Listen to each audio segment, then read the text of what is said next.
Welcome, Dark Souls fans, to this thrilling and exhilarating exploration into the world of Dark Souls 2.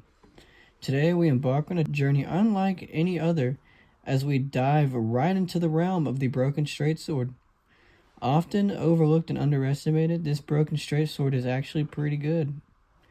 This video is going to showcase the many strengths and weaknesses of the Broken Straight Sword, and I'm not going over any infusions, but there are some infusions you can put on your sword that are actually pretty good. Anyway, I hope you enjoy this video, and I hope you consider subscribing and leaving a comment on your feedback about the Broken Straight Sword as well. Now, without further ado, let's get right into the video. Our first showcase of this weapon will be against the Smelter Demon in Iron Keep, so let's take a look.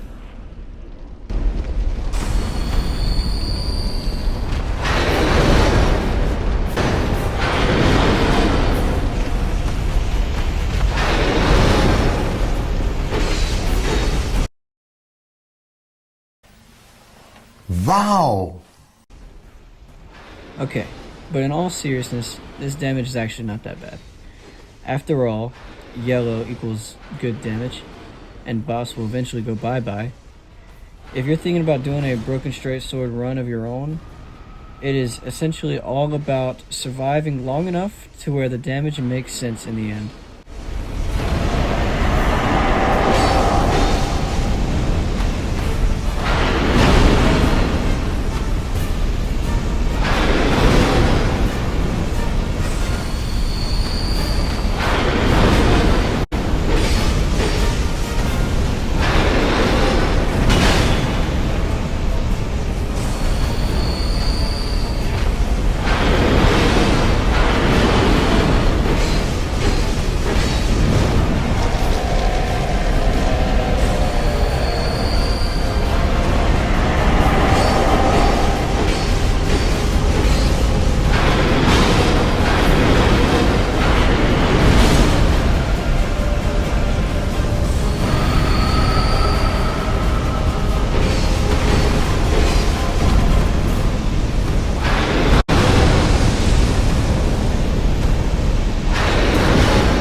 Anyway, Smelter Demon goes down, no problem, and we can move on with the rest of the review.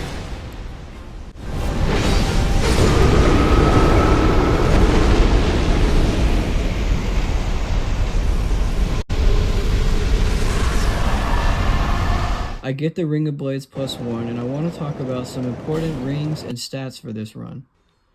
Obviously for stats, you want to level Vigor so you can survive long enough to let the damage make sense, and adaptability for the iframes. You can also level Strength for the damage bonus, but the Broken Sword, even at +10, has a descaling in Strength. And as for the rings, the Ring of Blades is obviously for the damage bonus, and the Stone Ring is huge for this build as you can pretty much stun lock enemies to death.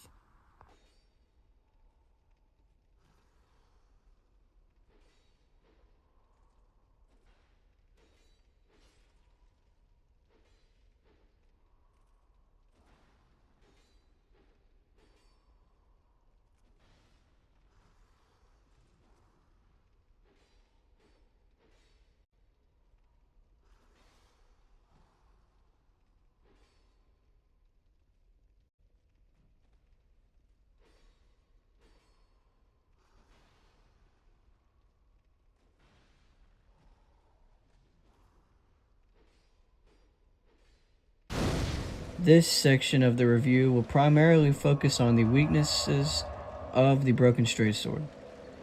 Now, it's Royal Rat Vanguard time.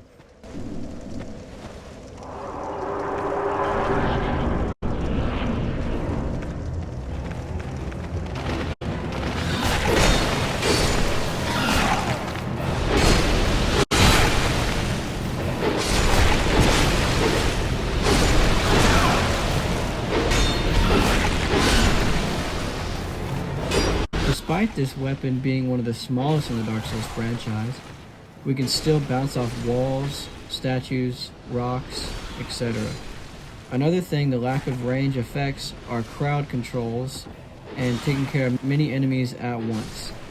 Despite all that, Royal Rat Vanguard is a easy boss and goes down very quickly.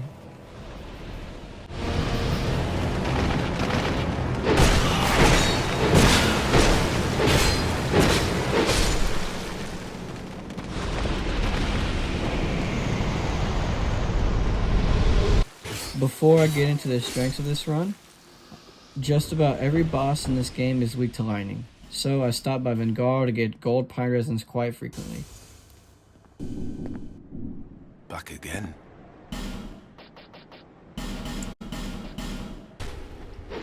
Although the damage is not all that great, the R1 spam or the right bumper swings used very little stamina, and since the stone ring reduces enemy poise, we can, as said earlier, stun lock enemies to death.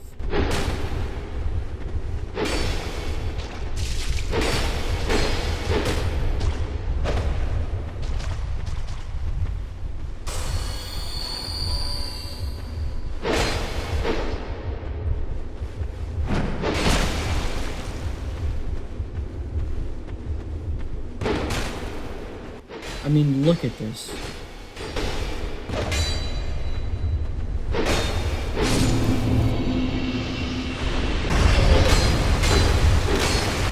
And look at this. We then bonfire Static the Rotten to get 1,000,000 soul memory to go to Drangleic Castle. And did you know you can actually dodge the Rotten's AoE?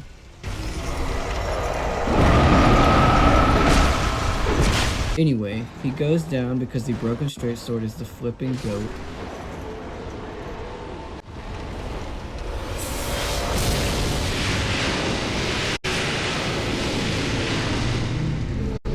And we level up our health a little more.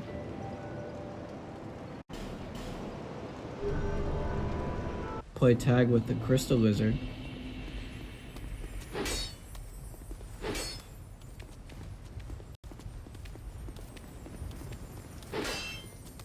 Lose.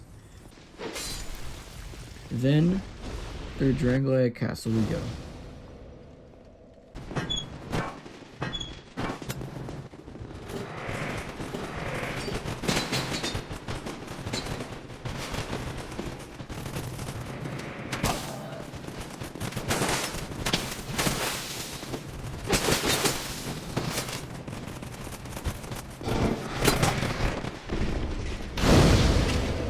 Next boss fight up are the twin, but not so twin, dragon, but not so much riders. We use the dodge attack to knock down the archer and make short work of the fight.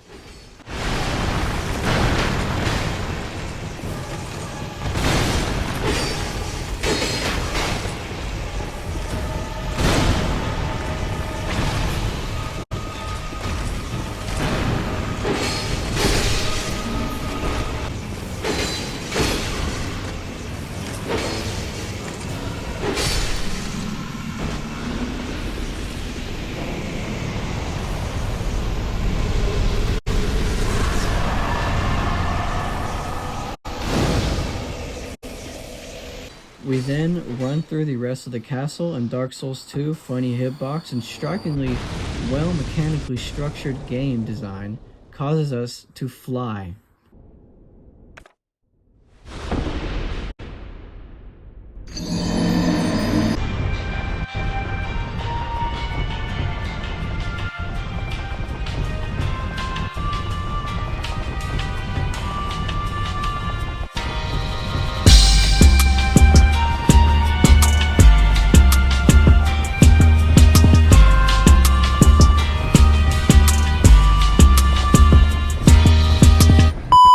Anyway, we acquired the key, so we headed straight to the Looking Glass Knight.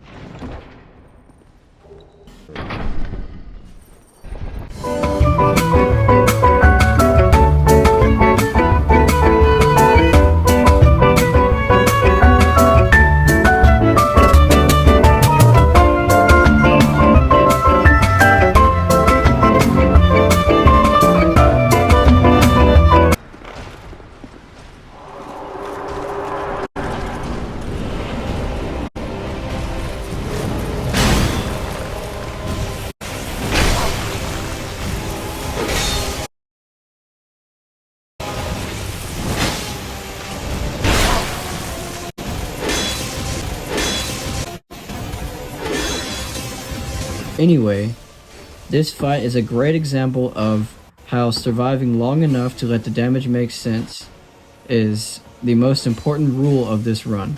And honestly, this damage is actually pretty good.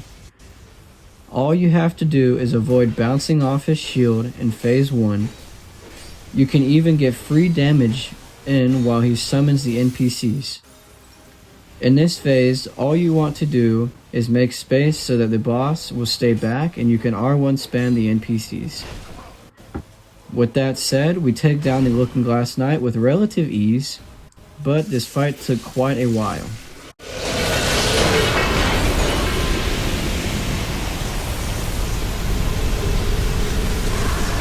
Now, while I make you guys watch me take another elevator down, I do want to say that in doing this challenge, and surviving long enough to let the damage make sense, and making space, and obviously getting good, I have first tried every single boss, so this weapon is actually not that bad. Elevators in Dark Souls 2 are the most absurd thing in this whole franchise. We enter the Shrine of Amana and yeah, nobody likes this place. Well, we are now at the end of the video, and all in all, this weapon in my opinion is really good. Obviously, really good is a bit of an overstatement. There are also much better weapons. But if you want to get better at the game and learn the mechanics, this is a good weapon and honestly makes the game much more fun. As you know, Dark Souls 2 is not the most exhilarating game in the Dark Souls franchise. If you do this run, you also get the privilege to say that you beat a Dark Souls game with the broken straight sword weapon, which sounds tough, but in reality it's pretty easy. Anyway, I really hope you guys enjoyed the video, and I highly recommend that you try out this run in Dark Souls 2 for yourselves. If you enjoyed the video, please consider subscribing and tell me in the comments what you would like to see next. I'm going to stream and post Elden Ring DLC content, so stay tuned for that. But as always, thank you so much for watching the video, and I'll see you guys in the next one. Stay safe.